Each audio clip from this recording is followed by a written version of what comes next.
Bitcoin का price stuck है, इसके पीछे कुछ कारण है, चलिए उन्हें जानते हैं। सबसे पहला है market sentiment. Bulls and bear यानी कि सप्लाई एंड डिमांड का प्रेशर बराबर है मार्केट में, इसलिए प्राइस में ज़्यादा मूवमेंट नहीं हो रहा है। अगला है बिग प्लेयर्स।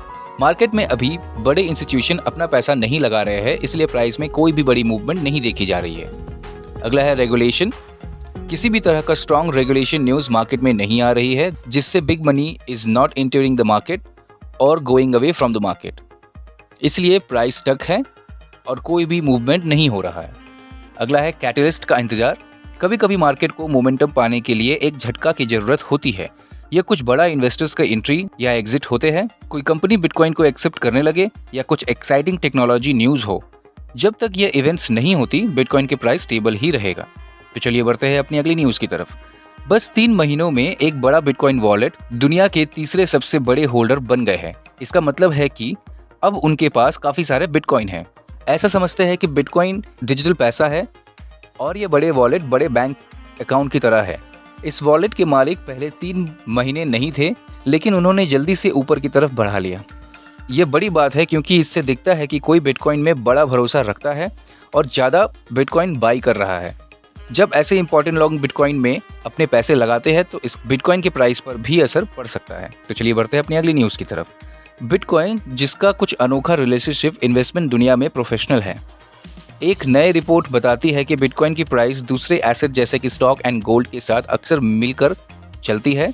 इसका मतलब है कि जब एक बढ़ती है तो दूसरा भी उसी रास्ते पर चल पड़ता है। तो यह आपके लिए क्या मतलब है?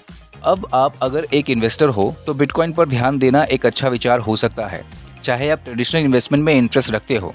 इन रिलेशन की वजह से बिटकॉइन के प्राइस में होने वाले चेंज आपको आपके दूसरे इन्वेस्टमेंट के साथ होने वाले बड़े डिसीजन के बारे में हिंट दे सकता है। यह हमें याद दिलाता है कि फाइनेंस दुनिया उतनी ही जुड़ी हुई है जितना हम सोचते हैं। तो चाहे आप एक क्रिप्टो लवर हो या शेयर बाजार के एक्सपर्ट, बिटकॉइन को देख करके आपको अपने इन्वेस्टमेंट डिसीजन को समझदारी से लेने में मदद मिलेगी। तो चलिए बढ़ते हैं अपने अगली न्यूज़ की तरफ।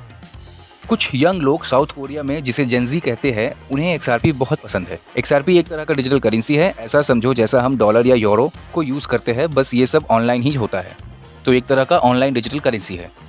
इन यंग लोगों को लगता है कि XRP में पैसा लगाना उनका पैसा बढ़ाने का अच्छा तरीका है। उनका मानना है कि समय के साथ ये बढ़ सकता है, बिल्कुल वैसा ही जैसा एक छोटा सा बीज बड़े पेड़ में कन्वर्ट हो जाता है।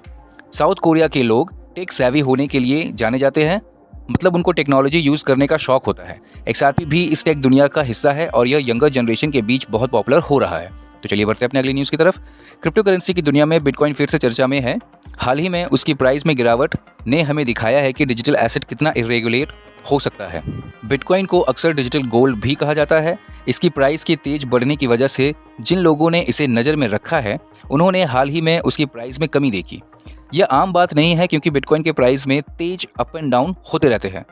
कुछ लोग कहते हैं कि यह प्राइस करेक्शन के समय है।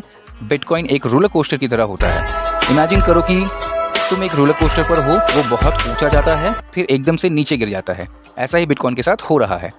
एक्सपर्ट हमेशा ये समझने की कोशिश करते हैं कि प्राइस के बदलाव क्यों होते हैं। कभी कभी बड़े इन्वेस्टर का बहुत सारा बिटकॉइन खरीदने या बेचने से होता है ये सब। कभी कभी ये न्यूज़ होती है जो लोगों को क्रिप्टो करेंसी के फ्यूचर से चिंतित कर देती है। तो अगर तुम बिटकॉइन में इंटरेस्ट रख रहे हो तो क्या करना चाहिए? याद रखो कि क्रिप्टो करेंसी में इन्वेस्ट करना रिस्क भरा हो सकता है। कई इन्वेस्टर इसमें यकीन रखते हैं कि बिटकॉइन की लॉन्ग टर्म में बड़ा रोल हो सकता है और अच्छा इन्वेस्टमेंट मिल सकता है। उनका मानना है कि यह फ्यूचर के इकोनॉमिक सिचुएशन का एक बड़ा हिस्सा बन सकता है, लेकिन किसी भी इन्वेस्टमेंट की तरह समझदारी और सोच समझ कर ही इसमें कदम रखो और अपना रिसर्च करने के बाद ही इन्वेस्टमेंट करो। तो इतना ही आज के न्यूज़ में दोस्तों।